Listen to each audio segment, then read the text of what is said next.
अस्सलाम वालेकुम दोस्तों। इस वाक़ये में सुल्तान सलाहुद्दीन अय्यूबी की ज़िंदगी पर एक बहुत बड़ा बदकारी का दाग लगने के बारे में आपको आगाह किया जाएगा। आधी रात का वक्त हो चुका था। सलाहुद्दीन अय्यूबी जो कि मुस्तकबिल का सुल्तान था, इस पर एक शारिया नामी लड़की ने बदकारी का इल्ज़ाम लगा दिया था। काजी इब्न अरसून जो कि सुल्तान सलाहुद्दीन अय्यूबी का उस्ताद भी था, सुबह इस मुकदमे को सुनने वाला था।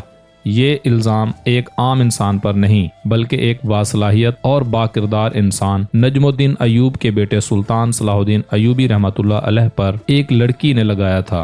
काजी इब्न अरसून बहुत परेशान था कि अगर मेरे शागिर्द पर लगाया गया इल्ज़ाम सच साबित हो गया तो मेरी सारी ज़िंदगी की तालीम और दी गई तरबियत पर पानी फिर जाएगा।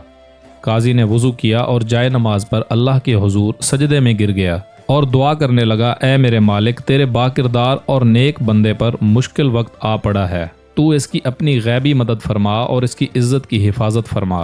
बेशक तू ही इज़्ज़त देने वाला और तू ही ज़िल्लत देने वाला है। मेरा दिल नहीं मानता कि सलाहुद्दीन अय्यूबी किसी की तरफ बुरी नज़र भी उठाकर देखें, लेकिन दूसरी तरफ शारिया नामी लड़की पूरे वसूख से सुल्तान सलाहुद्दीन अय्यूबी पर इतना बड़ा इल्ज़ाम लगा रही थी। ये वाक़या कुछ इस तरह है कि जब सुल्तान नूरुद्दीन ज़ंगी अपनी सल्तनत पर कायम और दायम थे तो सुल्तान सलाहुद्दीन अय्यूबी पर एक शारिया नामी लड़की ने इल्ज़ाम लगाया कि सलाहुद्दीन अय्यूबी ने इसे अकेले पाकर इसके साथ ज़बरदस्ती करने की कोशिश की। तमाम लोग हैरान थे कि सलाहुद्दीन अय्यूबी इस तरह का काम कर सकता है क्या। किसी को यकीन नहीं आता था। कोई कुछ बात करता था और कोई कुछ बात करता। अगली सुबह सुल्तान नूरुद्दीन ज़ंगी की मौजूदगी में काजी इब्न अरसून ने यह मुकदमा सुनना था और सलाहुद्दीन अय्यूबी पर फ़र्द जुर्म आयद होने के बाद सज़ा सुनाई जानी थी। सलाहुद्दीन अय्यूबी रात को सारी रात बुखार में तड़पता रहा और अल्लाह से दुआ करता रहा, ए मेरे मालिक, तू ही मेरी मदद फरमा, तू ही बेहतर जानता है, तू ही सबसे सच्चा है, बेशक मेरी मदद करने वाला सिर्फ तू ही है। सुबह का वक्त हुआ। सलाहुद्दीन अय्यूबी का बुखार बहुत ज़्यादा था। सलाहुद्दीन ने वज़ू किया और नमाज के लिए खड़े हो गए। नमाज ख़त्म करने के बाद अल्लाह के हुजूर सजदे में गिरकर दुआ मांगी और कहा, ए मेरे मालिक, तू ही मेरी इज़्ज़त रखना। वो दिन नजमुद्दीन अय्यूब ख़ानदान के लिए बहुत ही अजीब दिन था। लोग बड़ी बेताबी से इस लम्हे का इंतज़ार कर रहे थे कि जब सुल्तान नूरुद्दीन ज़ंगी की मौजूदगी में काजी इब्न अरसून इस मुकदमे को सुनेंगे और सलाहुद्दीन अय्यूबी के साथ क्या होने वाला है, क्योंकि इस वक्त भी कुछ लोग नूरुद्दीन ज़ंगी के खिलाफ थे जबकि कुछ लोग नूरुद्दीन ज़ंगी के साथ थे। इसलिए लोगों के जहन में मुख्तलिफ सवालात थे। सूरज तुलू हो चुका था। सुल्तान नूरुद्दीन ज़ंगी अपने दरबार में आ चुका था और इसके बाएं जानिब काजी इब्न अरसून का तख्त था और नीचे सलाहुद्दीन अय्यूबी हाथ बांधे खड़ा था। थोड़ी देर के बाद काजी ने फ़र्द जुर्म पढ़कर सुनाया और फ़र्द जुर्म पढ़ने के बाद काजी सलाहुद्दीन अय्यूबी से मुखातिब हुआ और कहा कि तुम्हें अपनी सफाई में बोलने का पूरा हक है।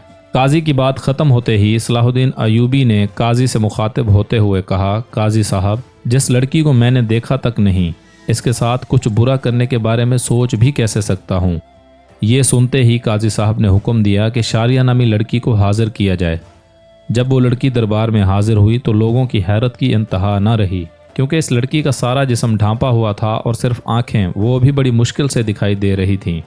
सलाहुद्दीन समझ नहीं पा रहा था कि जिस लड़की को मैंने देखा तक नहीं और वो मुझ पर इतना घिनौना इल्ज़ाम क्यों लगा रही है।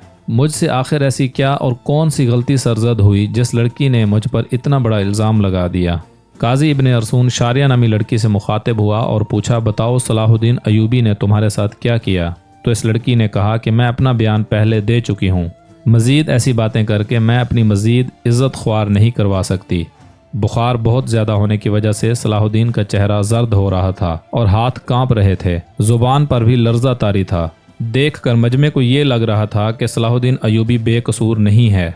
सुल्तान नूरुद्दीन ज़ंगी बड़े गौर से ये सारा मंजर देख रहा था।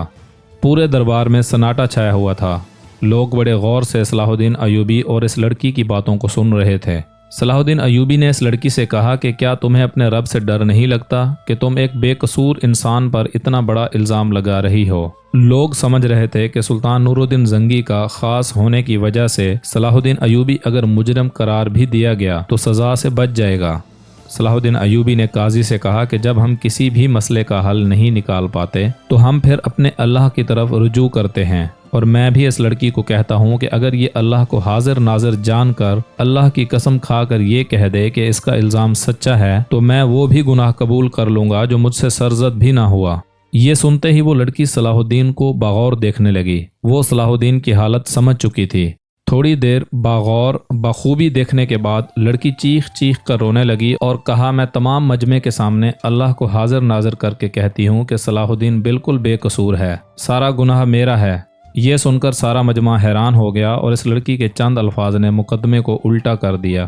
اتنے میں سلطان نور الدین زنگی دہشت سے اپنی کرسی سے اٹھا اور اس لڑکی کو کہا کہ کیا تمہیں پتہ ہے کہ الزام تراشی کی تمہیں کتنی بڑی سزا مل سکتی ہے؟ تو اس نے کہا، ہاں مجھے معلوم ہے کہ اس کی مجھے کتنی بڑی سزا ملے گی۔ اس کے بعد قاضی نے شاریہ سے کہا کہ آخر ایسی کیا وجہ تھی کہ تم نے صلاح الدین ایوبی پر اتنا گھنونا الزام لگایا؟ تو لڑکی نے اپنی آنکھیں جھکا لیں، لیکن جب سلطان نور الدین زنگی نے لڑکی کی طرف دیکھا تو اس نے کہا، اے میرے سلطان، میں جانتی ہوں کہ مجھ سے بہت بڑا گناہ ہو گیا ہے، شاید جس کی تلافی بھی ناممکن ہے، کیونکہ جو داغ صلاح الدین ایوبی کے کردار پر لگا وہ شاید میں چاہتے ہوئے بھی نہ مٹا سکوں، لیکن یہ سب کام کرنے کے لیے میں مجبور تھی۔ سلطان نور الدین زنگی نے پوچھا کہ بتاؤ تمہیں اس کام کے لیے کس نے مجبور کیا؟ تو شاریہ نامی لڑکی نے امیر ابن مرقوم کی طرف اشارہ کرتے ہوئے کہا کہ اس عالی مرد امیر نے مجھے یہ سب کرنے کے لیے مجبور کیا۔ یہ سب سنتے ہی تمام درباری امیر ابن مرقوم کو ملامت اور غصے کی نظروں سے دیکھنے لگے۔ امیر ابن مرقوم اپنی جگہ سے اٹھا اور بڑے دبدبے کے ساتھ کہنے لگا، یہ لڑکی جھوٹ بول رہی ہے، میں بھی صلاح الدین کی طرح اس کو جانتا تک نہیں۔ نور الدین زنگی نے کہا کہ کل معلوم ہو جائے گا کہ کون بے گناہ ہے اور کون گنہگار۔ اس کے بعد سلطان نور الدین زنگی نے شاریہ نامی لڑکی کو اپنے کمرے میں بلایا اور پوچھا کہ بتاؤ اصل ماجرا کیا ہے؟ لڑکی نے کہا کہ ایک جنگ میں میرے ماں باپ مارے گئے تھے اور میں اس ظالم امیر ابن مرقوم کے ہاتھ لگ گئی تھی۔ یہ مجھ پر انتہا ظلم کرتا تھا، بے حد تشدد کرتا تھا، اور شاہی کنیز کے جانچ کرنے کے بعد اس لڑکی کی پیٹھ پر کوڑوں کے نشان بھی دکھائی دیے گئے۔ اور ادھر سلطان نور الدین زنگی کے خاص جاسوسوں نے شاریہ اور امیر ابن مرقوم کے بارے میں ساری معلومات اکٹھی کر لیں اور ان کے آپس کے تعلق کو سلطان کے سامنے بے نقاب کر دیا۔ یہ دیکھ کر سلطان نے اگلے دن پورے مجمع کو ایک جگہ پر اکٹھا ہونے کی دعوت دی۔ یہ دعوت اس لیے تھی کہ قاضی ابن مرقوم کی سزا لوگوں کے سامنے دکھا سکیں۔